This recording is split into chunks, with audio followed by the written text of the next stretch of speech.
Among China rose, mustard, brinjal, potato, guava, cucumber, onion, and tulip, how many plants have superior ovary?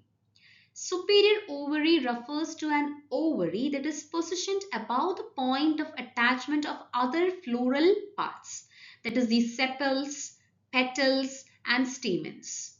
So that means in plants with superior ovary, these parts are attached below the ovary. Now, coming to the options given in the question, China rose, that is hibiscus, is showing superior ovary. That means the ovary is positioned above the attachment of other floral parts. In the same way, mustard, brinjal, and potato are also showing superior ovary. Whereas coming to guava, guava is showing inferior ovary. That means the ovary is located below the attachment point of floral parts. Now coming to cucumber, cucumber is also having inferior ovary.